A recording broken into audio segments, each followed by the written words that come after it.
Welcome to council classes UP triple S C PET Lekhpal UP police SSC and railway exam से related science के महत्वपूर्ण question जिनके आपके paper में आने की संभावना अधिक है डिस्कस किए जा रहे हैं। आपको वीडियो में बताए गए क्वेश्चन इंपॉर्टेंट लगे तो चैनल को सब्सक्राइब एंड शेयर जरूर करें और नोटिफिकेशन को प्राप्त करने के लिए बेल आइकन को प्रेस करें। चलिए शुरू करते हैं आज का सेशन। आज का फर्स्ट क्वेश्चन है, भारत के पहले उपग्रह लॉन्चर का क्या नाम है? Option A SLV-1, option B SLV-2, option C SLV-3 या ऑप्शन डी PSLV-1। तो यहाँ सही आंसर है option C SLV-3। SLV-3 is the right answer. इसके बारे में कुछ जान लेते हैं। यह भारत का पहला उपग्रह लॉन्चर था। फर्स्ट उपग्रह लॉन्चर था, बट ये सफल नहीं हुआ था। ये कब लॉन्च किया गया था इसके द्वारा? 1979 में। इसके बाद रोहिणी फिर से सेकेंड टाइम इसी के द्वारा लॉन्च हुई 1980 में। ये सफल हुआ, ये सफल परीक्षण हुआ SLV थर्ड उपग्रह लॉन्चर के द्वारा। चलते हैं नेक्स्ट क्वेश्चन की ओर। क्वेश्चन नंबर 2, सूर्य सोलर सिस्टम का कितना अनुपात रखता है? Option A 60%, option B 70%, option C 98%, option D है 99.86%। इसमें सही आंसर होगा आपका ऑप्शन डी 99.86% रखता है। सौरमंडल में सूर्य है क्या? सौरमंडल में सूर्य एक सिंपल सा तारा है।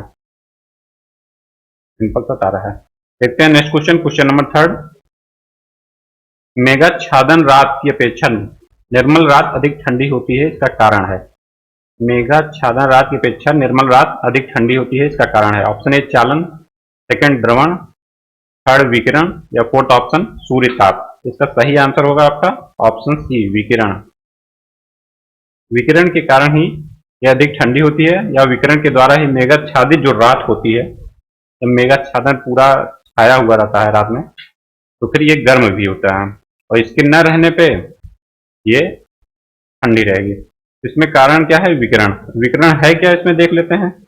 विकिरण क्या है? ऊष्मा तरंग के संचार द्वारा सीधे गर्म होने को ऊष्मा संचार के द्वारा वायुमंडल को सीधे गर्म होने को विकिरण कहा जाता है। विकिरण के द्वारा ही ऊष्मा संचार के द्वारा मेघाच्छादित रात अधिक गर्म होती है और मेघाच्छादित जब रात नहीं रहती तो यह अधिक ठंडी होती है। नेक्स्ट क्वेश्चन देखते हैं। क्वेश्चन नंबर 4, जब बंद थैली में रखे बंदवत खाद्य पदार्थ को सूक्ष्म तरंग में तापित किया जाता है, तब सबसे पहले थैली में छेद क्यों करते हैं? ऑप्शन ए थैली को भाप के दाब से फटने से बचाने के लिए, या ऑप्शन बी है ताप को छेद के कारण खाद्य पदार्थ में प्रवेश करने के लिए, या ऑप्शन सी है सूक्ष्म तरंग को छेद के द्वारा खाद्य पदार्थों में प्रवेश करने के लिए, या ऑप्शन डी है खाद्य पदार्थों के सुगंध को छेद के द्वारा बाहर आने के लिए। इसका सही आंसर होगा आपका ऑप्शन ए, थैली को भाप के दाब से फटने से बचाने के लिए इसमें होल कर दिया जाता है। जैसे आप कभी पैकेट देखेंगे नमकीन का, आप देख लीजिए, या किसी भी पैकेट जैसे बेसन है, तो उसमें मतलब छेद नहीं किया है, क्योंकि उसके द्वारा क्या होगा, जो उसमें जो गैस भरी रहती है वो वायुमंडल की गैस से रिएक्शन करके उसमें जो सामान है वो खराब हो जाता है, इसलिए उसमें छेद नहीं किया जाता। जब आप छेद करिए तो देखिए पूरा गैस निकल जाता है।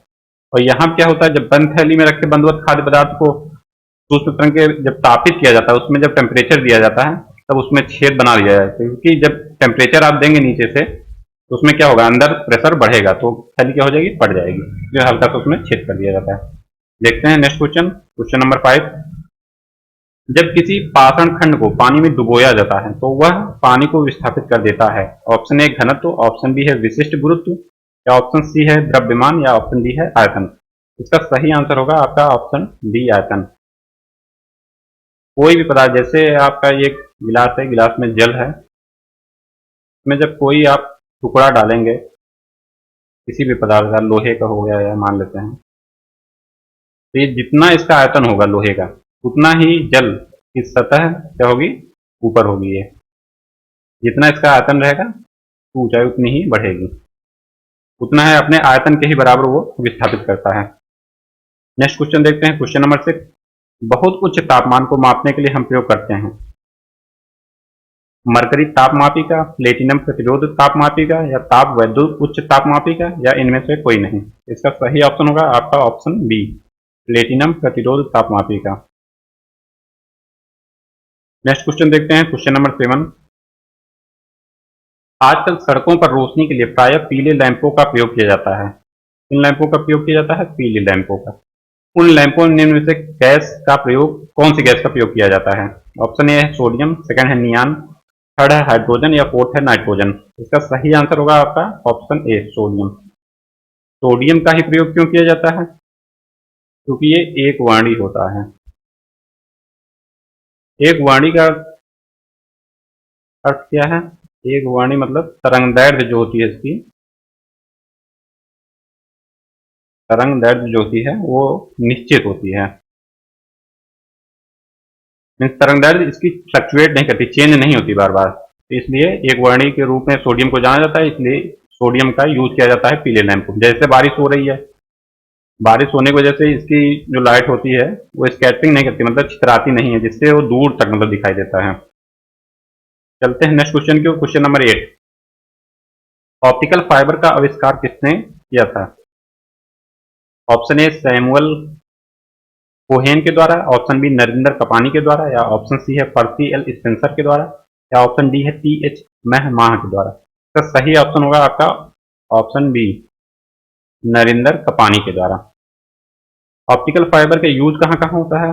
जैसे आज के समय में नेट चारों तरफ एकदम फैला हुआ है, नेट में यूज हो जाता है। टेलीविजन में जो सिग्नल भेजा जाता है उसमें जो वायर यूज होता है वो भी ऑप्टिकल फाइबर ही उसको बोलते हैं।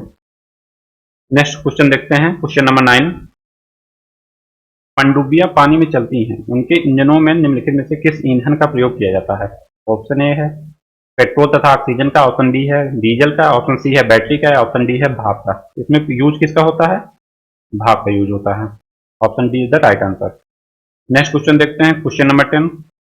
जब किसी पिंड को द्रव में डुबोया जाता है तो उस पर कौन सा बल कार्यरत हो जाता है? जब कोई पिंड द्रव में डुबाया जाता है तो उस पर कौन सा बल कार्यरत हो जाता है? उत्क्षेप बल, भार, या द्रव्यमान, या ऑप्शन डी ए तथा बी दोनों। इसका सही आंसर होगा ऑप्शन डी ए तथा बी दोनों। उत्क्षेप ऊपर की तरफ कार्य करेगा और इसका भार जो होता है वेट, वो भी बल कार्य करेगा इस पे। नेक्स्ट क्वेश्चन देखते हैं, क्वेश्चन नंबर 11। एनीमोमीटर, एनीमोमीटर, थोड़ा सा टाइपिंग मिस्टेक हो गई। एनीमोमीटर का मापने में किस चीज को नापने में काम आता है? ये ऑप्शन डी है पवन की दिशा, ऑप्शन बी है पवन का वेग, या ऑप्शन सी है दाब की प्रवणता, या ऑप्शन डी है पवन की गति और समय। इसका सही ऑप्शन होगा आपका ऑप्शन डी, पवन का वेग। एनीमोमीटर का यूज होता है पवन का वेग मापने के लिए। ठीक है, देखते हैं नेक्स्ट क्वेश्चन, क्वेश्चन नंबर 12 है। फुहारा या स्प्रेयर बोलते हैं इसको, निम्नलिखित में से किस सिद्धांत पर काम करता है? बर्नौली के सिद्धांत पे, आर्किमिडीज के सिद्धांत पे, पास्कल के सिद्धांत पे, या प्लवन के सिद्धांत पे? ये कार्य करता है बर्नौली के सिद्धांत पे।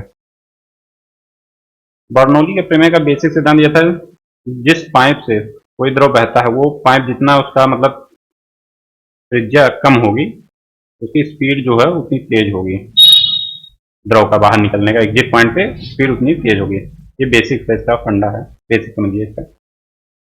नेक्स्ट क्वेश्चन देखते हैं, क्वेश्चन नंबर 13 है। चावल पकाना कठिन होता है, कहाँ पे चावल पकाना कठिन होता है? ऑप्शन ए है पर्वत के शिखर पे, ऑप्शन बी है समुद्र तल पे, ऑप्शन सी है खदान के नीचे, या ऑप्शन डी है कहीं भी एक जैसा। इसका सही ऑप्शन होगा आपका ऑप्शन ए, पर्वत के शिखर पे। तो पर्वत के शिखर पे चावल पकाना कठिन क्यों होता है? इसका रीजन है वहां पे दाब क्या होगा? कम होगा, और दाब जब कम होगा तो पानी जो है उसका क्वथनांक, पानी का क्वथनांक क्या हो जाएगा? कम। क्वथनांक कम हो जाने पे क्या होगा? पानी 100 डिग्री सेंटीग्रेड से नीचे के तापमान पे बॉयल होने लगेगा, नीचे के तापमान पर उबलने लगता है। और जब 100 डिग्री सेंटीग्रेड से नीचे के तापमान पर उबलने लगेगा तो चावल को जो ऊष्मा चाहिए पकने के लिए वो ऊष्मा प्राप्त नहीं हो पाती, इसलिए चावल वहां पे पकाना कठिन हो जाता है। कॉन्सेप्ट को याद रखिएगा। देखते हैं नेक्स्ट क्वेश्चन, क्वेश्चन नंबर 14 है। लैंप की बत्ती में तेल किसके कारण ऊपर उठता है? लैंप की बत्ती में तेल किसके कारण ऊपर उठता है? ये ऑप्शन ए है दाब अंतर के कारण, ऑप्शन बी है केस की घटना के कारण, ऑप्शन सी है तेल की कम श्यानता के कारण, या संसंजन बल के कारण। तो सही आंसर होगा ऑप्शन बी, केशिकत्व घटना के कारण। केशिकत्व घटना के द्वारा लैंप की बत्ती में जो तेल जो होता है, तेल जो ऊपर चढ़ता है वो किस परिघटना के कारण होता है? केशिकत्व की घटना के कारण होता है। चलते हैं नेक्स्ट क्वेश्चन की ओर। क्वेश्चन नंबर 15 देखते हैं। किसी तुल्यकारी उपग्रह की पृथ्वी के सतह से ऊंचाई लगभग कितनी होती है? ऑप्शन ए है 36,000 किलोमीटर, ऑप्शन बी है 42,000 किलोमीटर, ऑप्शन सी है 30,000 किलोमीटर, या ऑप्शन डी है इनमें से कोई नहीं। इसका सही आंसर होगा क्या? Option A 36,000 kilometre. 36,000 किलोमीटर पे भू स्थैतिक उपग्रह स्थापित किए जाते हैं, या जियो स्टेशनरी उपग्रह जो बोलते हैं इसको, वो स्थापित किए जाते हैं कितनी ऊंचाई पे? 36,000 किलोमीटर की ऊंचाई पे।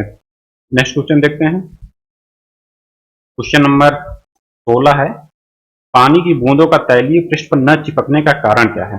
तैलीय पृष्ठ पर न चिपकने का कारण क्या है? आसंजक बल का अभाव, या ऑप्शन बी है पृष्ठ तनाव, या ऑप्शन सी आपस में मिल नहीं सकते, या ऑप्शन डी है तेल की अपेक्षा जल क्या होता है? हल्का होता है। यहाँ सही आंसर क्या होगा?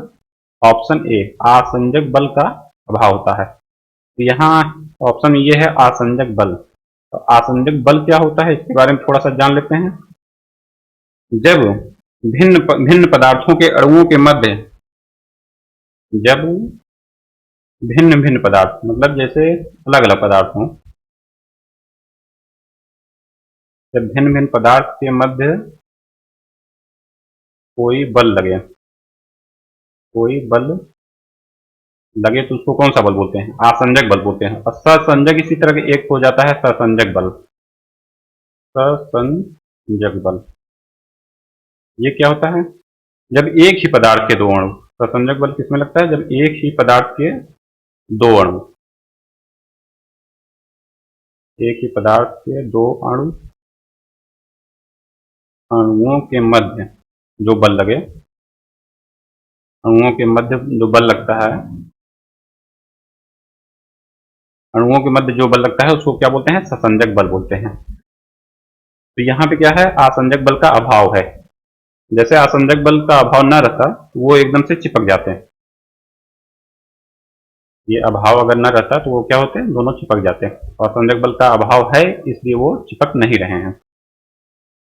आसंजक बल का एक एग्जाम्पल और है जो सोल्डर होता है। सोल्डर का यूज होता है धातुओं को जोड़ने के लिए, वहां पे भी आसंजक बल का यूज होता है। ठीक, देखते हैं नेक्स्ट क्वेश्चन। क्वेश्चन नंबर 17 है।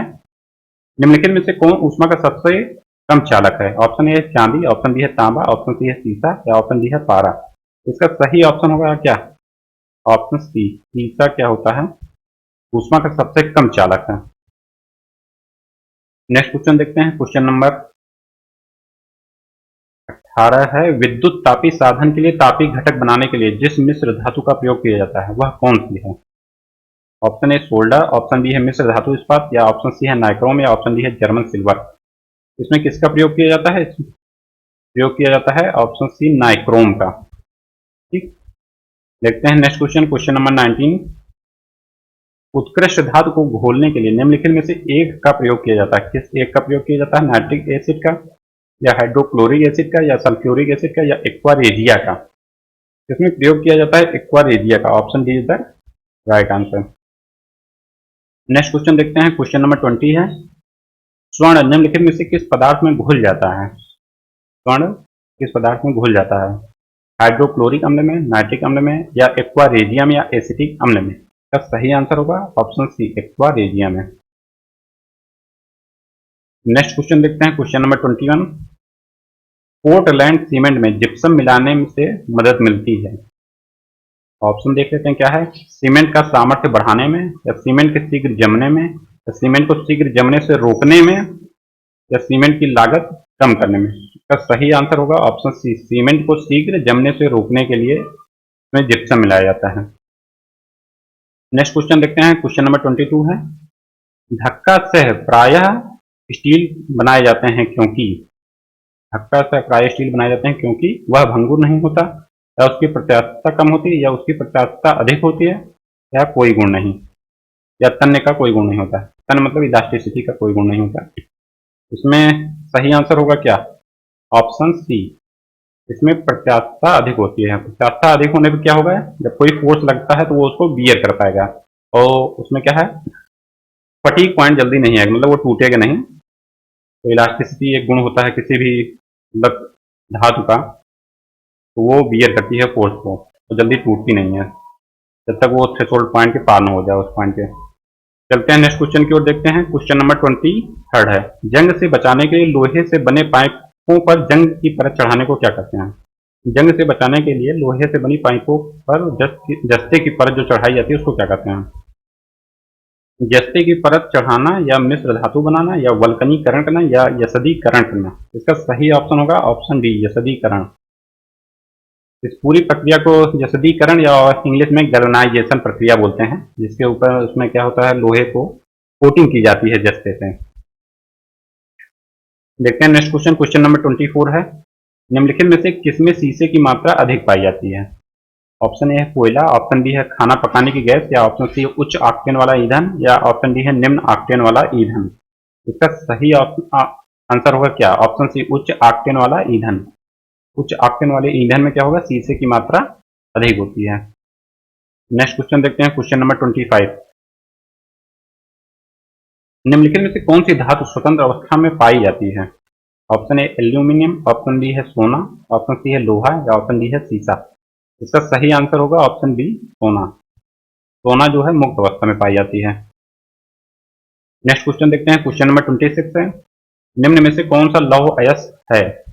कौन सा लौह अयस्क है? Option A bauxite, option B है मैग्नेटाइट, ऑप्शन सी है लिग्नाइट, या ऑप्शन डी है नाइट्राइट। इसका सही आंसर होगा क्या? आपका ऑप्शन बी, मैग्नेटाइट।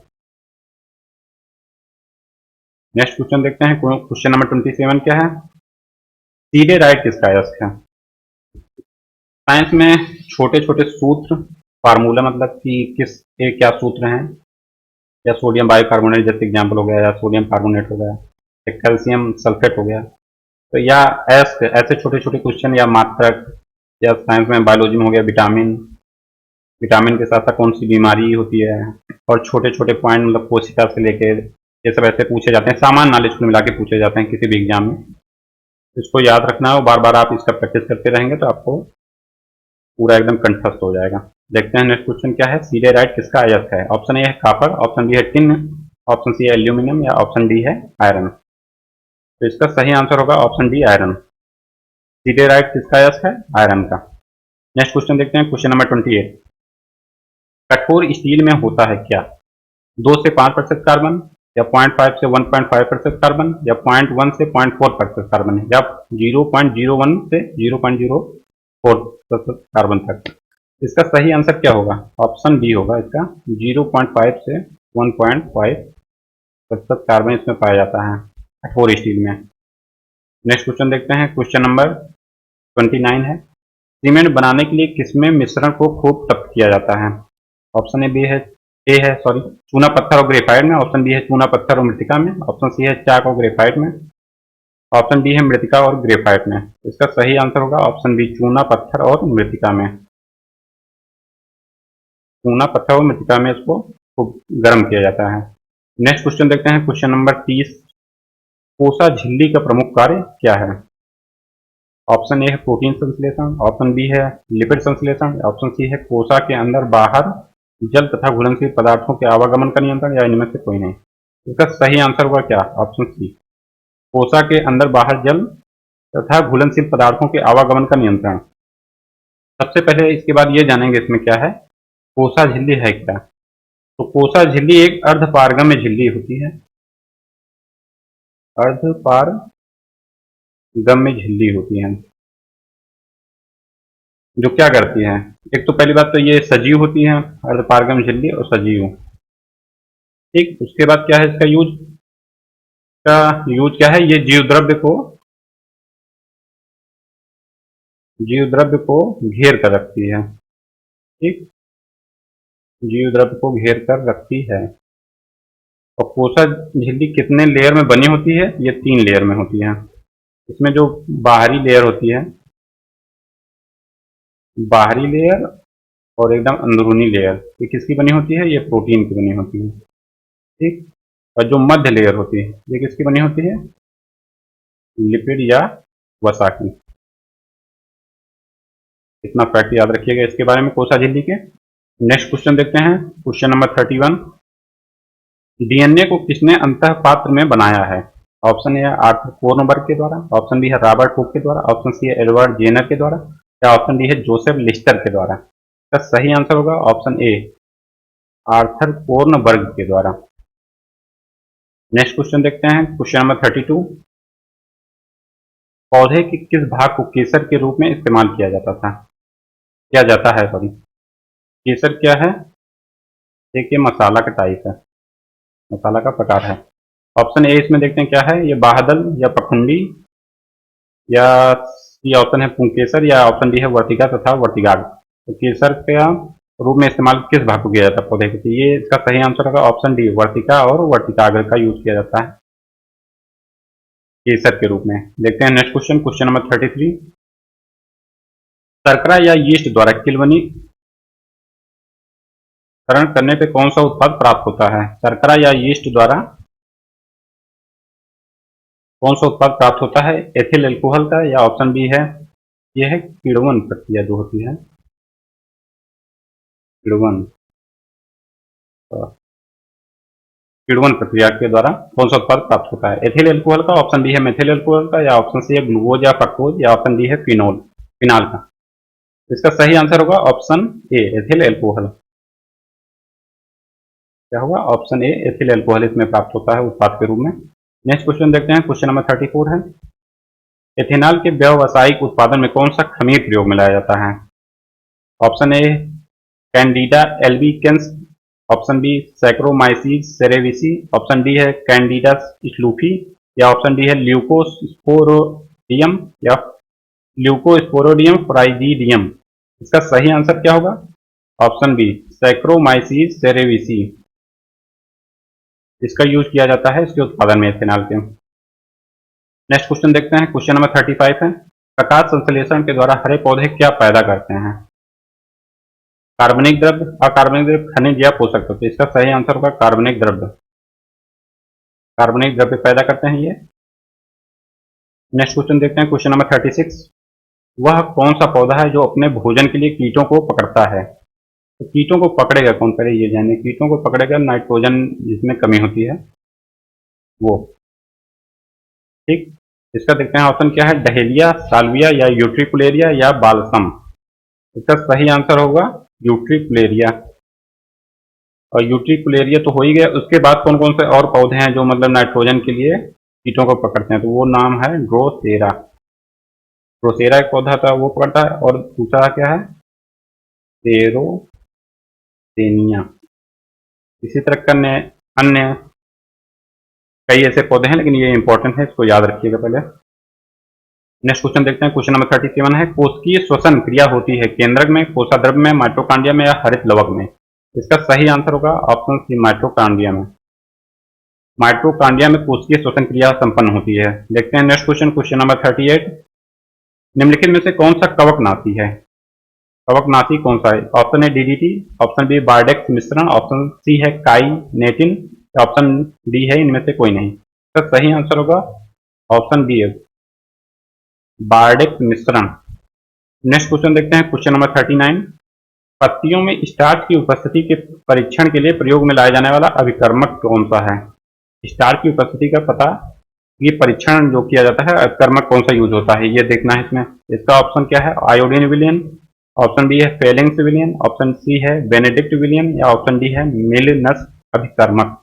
इसका सही आंसर होगा ऑप्शन ए, आयोडीन विलियन का प्रयोग किया जाता है स्टार्च की उपस्थिति के परीक्षण के लिए। नेक्स्ट क्वेश्चन देखते हैं, क्वेश्चन नंबर 40।